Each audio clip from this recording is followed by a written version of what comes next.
Hi everyone! Welcome to the Empath Tarot, guys. Another love reading, timeless and general. Take what resonates lang po. Maybe some part of the reading makaresonate kayo. Some part of it hindi. Tingnan natin ngayon kung anong love messages, lessons in life and guidance ang ating mababatid for this reading. Ano na naman kayang love connections, mga araw sa buhay, buhay pag-ibig, at mga gabay ang ating matatanto sa reading na ito.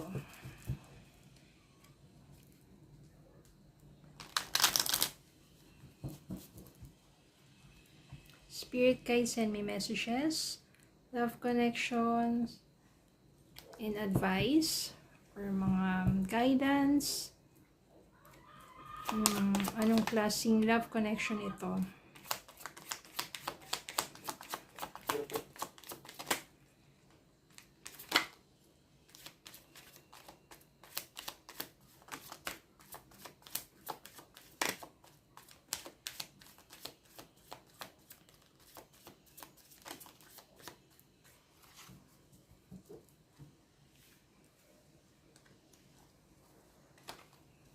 Okay, meron ditong 7 of Wands, 5 of Swords, Empress, Moon, Ace of Swords, Knight of Cups, and 8 of Swords. Bottom of the deck, King of Swords.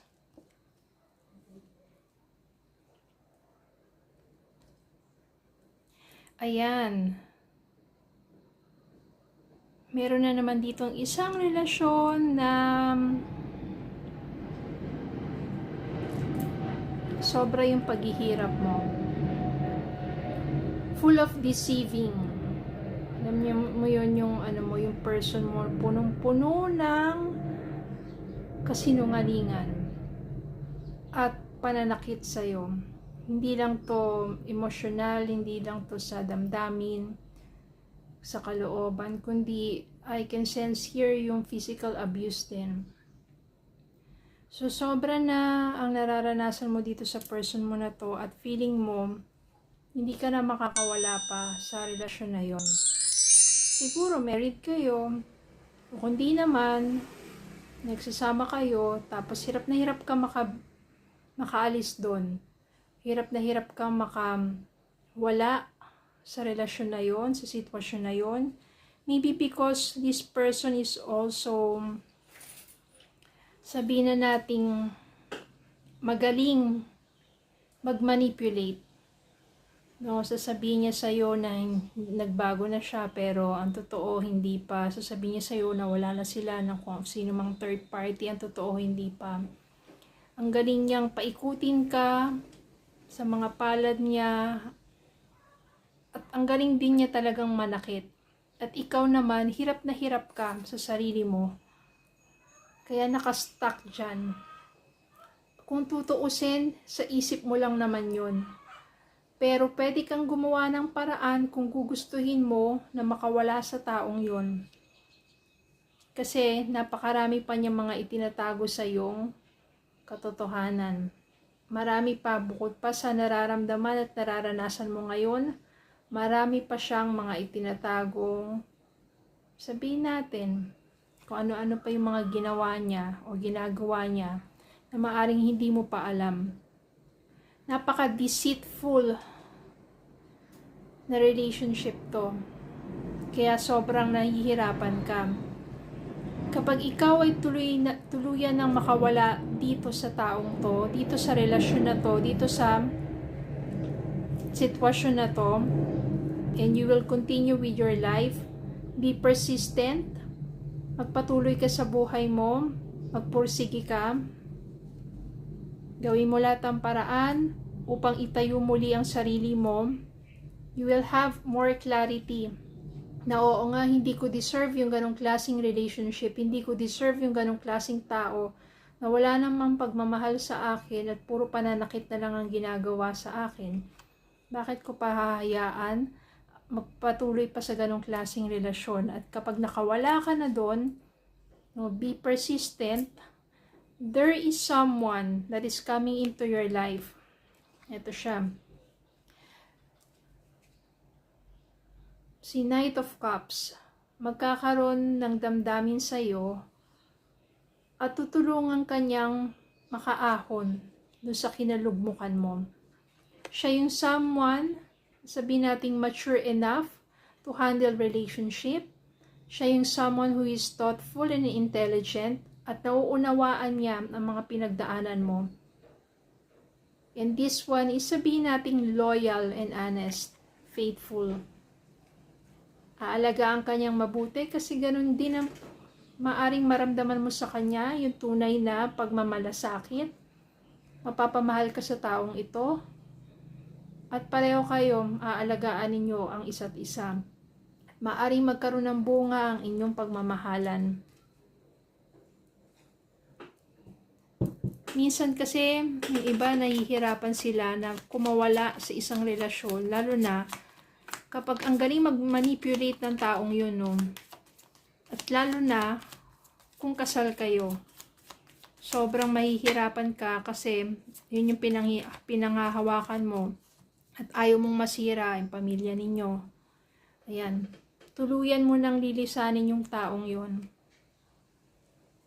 Kasi magkakaroon na sa isipan mo ng clarity. Kumbaga, marirealize mo na na hindi naman worth it pa. At magkakaroon ka na rin ng respeto sa sarili mo. Kaya magdidesisyon ka na tuluyan ng kumawala doon. Magkakaroon ka na rin ng lakas ng loob. Yung mga ganyang klaseng tao, yung mga magagaling mag-manipulate, sila yung minsan babalik ta rin yung sitwasyon na sa'yo ibibintang kung ano yung mga ginagawa nilang kalokohan. King of Cups, talagang tunay na mapagmahal itong bagong person, magiging bagong person sa buhay mo. Siya rin yung si King of Swords, I can sense, kasi maaring minsan magkaibang tao, kakasalamuha or makikilala mo. Minsan naman, yung mga katangian ni King of Cups at katangian ni King of Swords, nasa sa isang tao lang yan. Isang taong emotionally balanced, matalino, thoughtful. Meron dito, Four of Wands. Maari kasi sa mga panahon, especially meron ka ng panibagong person, diyan naman darating yung person mo, which is eto nga, maaring yan, na patuloy na susuyuin ka bumalik sa kanya. Pero para sa'yo, tapos na ang lahat. Diba? Inalis mo na nga yung sarili mo doon sa sitwasyon na yun sa kanya Bakit mo pa ibabalik? Minsan nahihirapan ka mag-decide kung anong gagawin mo. Diba? Kung babalik ka pa ba sa kanya o hindi na. Pero eventually, magiging klaro dyan sa isipan mo, especially kung merong ibang tao nagpaparamdam sa'yo ng tunay na pagmamalasakit at pagmamahal at pag-aaruga. You will decide na tama na. Let go na of the past at dito ka na sa bago. Kasi sobra ka na nasaktan At this time, alam mo naman na hindi ka na magpapagamit, hindi mo na hahayaang i-manipulate ka. Alam mo na sa sarili mo kung paano protektahan ang sarili mo at pahalagaan ang sarili mo. Alam mo yung self-worth mo and you deserve someone better. Kaya ikaw na mismo ang tuluyan ng puputol dito. Kasi una nahihirapan kang makawala. Nakastuck ka doon. Pero sinubukan mong umalis, pilit na bumabalik yung isa, pero ikaw na rin, yan, nahihirapan ka ngayon kasi nusuyo ka na naman niya maniniwala ka ba doon? Alam mo sa sarili mo na paulit-ulit na, so tama na, hininto mo na rin. Ikaw na mismo yung nag-decide, stop na. Maybe a painful ending, especially kung matagal na kayo, pero bandang huli, ganun na lang yung naranasan mo sa kanya, pananakit, pang-aabuso. Lalo naman ito, meron ka ng panibagong person na nagpaparamdam at nagpapakita sa'yo ng pagpapahalaga. Syempre, diyan mo mas marirealize yung self-worth mo.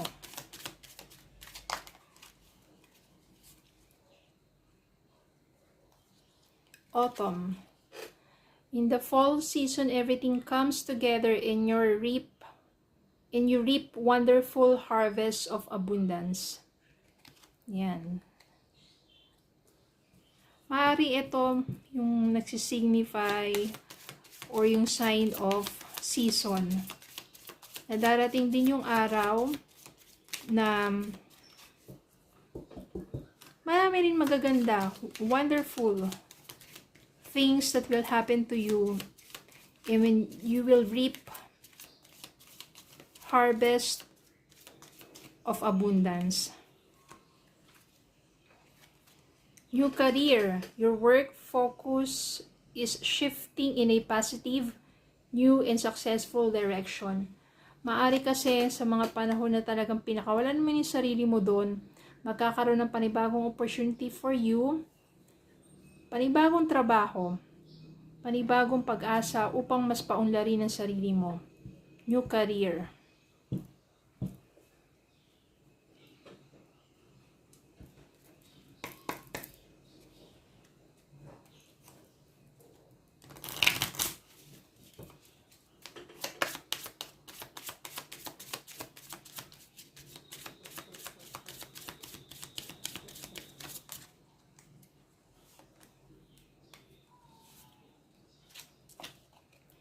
Ask your angels.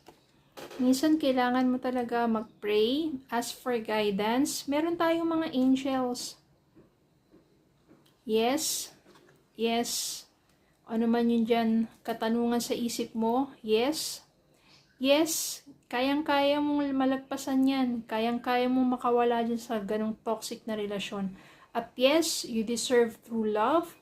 And yes, you deserve someone better. And yes, nandiyan talaga yung self-worth, self-love, and care.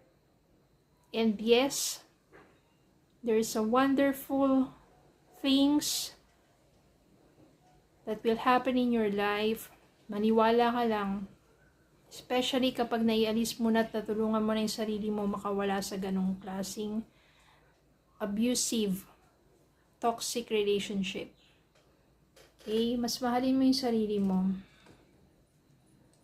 Huwag ka nang magpakabulag pa sa mga ganong klaseng tao.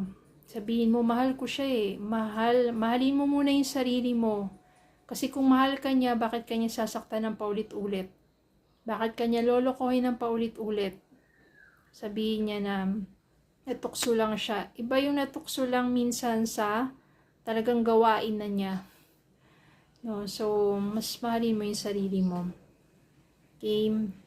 Huwag mong sayangin ang energy mo kakaiyak sa taong yun. You don't deserve that kind of person. At hindi niya rin deserve yung klase ng pagmamahal na maaari mong maibigay sa taong tunay na nagpapahalaga sa'yo. Kaya doon ka na lang sa ibang tao na mas pahalagaan ka. Mamahalin ka ng tunay. Okay? So, yun lang po. Maraming salamat po for watching. Please don't forget to like, share, comment, and subscribe. Follow me in TikTok and Facebook. Have a good day po and God bless.